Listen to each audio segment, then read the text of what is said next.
But just like any idea that's new, it took them a while to adjust to this. Well, finally, on September 17, 1787, the Constitution was signed by all the states present except Rhode Island, whom they affectionately called Rhode Island. So there were 3 delegates who chose not to affix their name on this document, mainly because it didn't have a Bill of Rights. You might be familiar with this quote from Benjamin Franklin. He is talking about a sun that's on the chair that George Washington is sitting on, and George Washington is president of the convention. So he said, I have often in the course of the session looked at that sun behind the president without being able to tell whether it was rising or setting. But now, at length, I have the happiness to know that it is a rising and not a setting sun. So within 8 short days, Congress approved the Constitution as is, and the political charter went out to the states for ratification. Did you know that when this first came out, the people were actually quite hostile? Yeah. It was so different. You know, they were just expecting, like I said, a few tweaks to the Articles of Confederation, and instead they were presented with a brand new form of government without precedent in history. It is literally the first constitutional republic, and it was totally unheard of. And ironically, one of the things that they were most hostile about was the separation of powers and its checks and balances, which of course today we recognize as an essential tenet to the prevention of tyranny. Well, through the debates, there was weaknesses found, and as part of the negotiation process, the states were promised to be able to make some amendments once it was ratified. They sent in 189 amendments. Yeah. So these were pulled together, and they're now what we call the Bill of Rights. So, after all this discussion between the state conventions and the people, the Constitution was ratified, and on April 1st, 1789, the House met for the first time, and 5 days later, the Senate. And on that day, April 6th, after all of the electoral votes were tallied, George Washington was proclaimed our first president of the United States, and John Adams became our vice president. So let's return to today, and the topic at hand, which is we are talking about candidates, and of course, candidates who knew the Constitution. In other words, we're talking about what type of official do we elect to fill our public offices. So I thought we would take a look at what the founders had to say about this. This quote comes from Samuel Adams. But neither the wisest constitution nor the wisest laws will secure the liberty and happiness of a people whose manners are universally corrupt.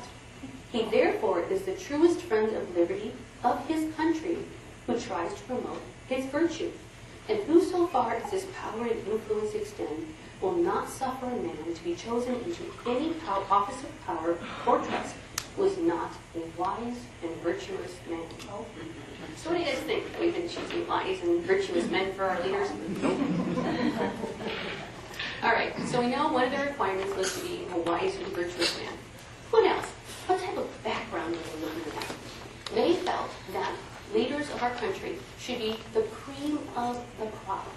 Individuals who were proven members of society. They've already proven themselves as incredible leaders in their jobs or in their endeavors. And they needed to be extremely well educated. And I'm not talking school. We already discussed how our founding fathers were educated. And next, the founders thought the elected officials should consider it a duty and an honor to serve, for these were servants of the people. We're going to use George Washington as our example for this, because we know that after the Constitutional Convention that he retired again. He had no desire to be the first president of the United States.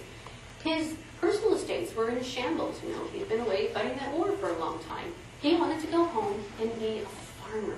That's all he really wanted to do. But as Gouverneur Morris, who was a delegate from Pennsylvania, told him, of all men, you are best fitted to fill that office.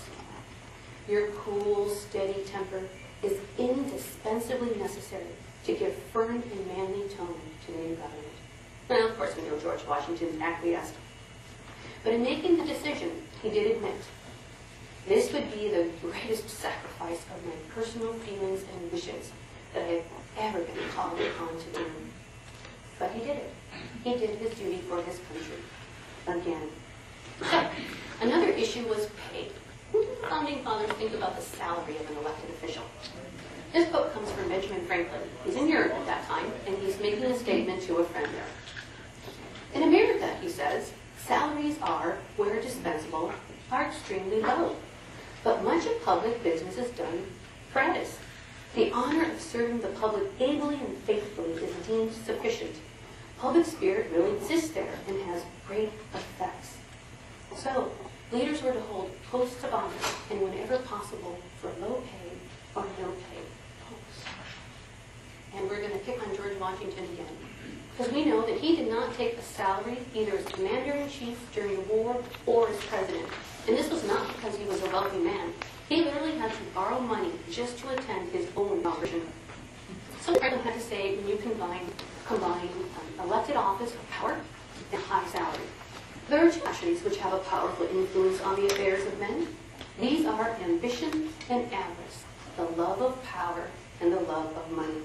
Separately, each of these has great force in prompting men to action. But when united in view of the same object, they in many minds have the most violent effects. Placed before the eyes of such men, posts of honor that are also places of profit, and they will move heaven and earth to get it. He advised that if government officials were given high salaries, and I quote, "He will not be the wise and moderate, the lovers of peace and good order, the fittest for trust," unquote, who will govern. In other words, we are going to get corrupt leaders instead of our wise and virtuous patriots. So not only do we need to elect officials who are conversant with the Constitution and amendments, but unless we elect wise and virtuous leaders, those who are well educated, the cream of the crop of our society, proven to consider an honor and a duty to serve, as servants are treated, will do it for low pay, and if possible, no pay, we are going to continue getting unscrupulous leaders who desire power and money, and our patriots, they're going to stay home. So in conclusion, I would like to encourage you to emulate our founding fathers. Study the Constitution.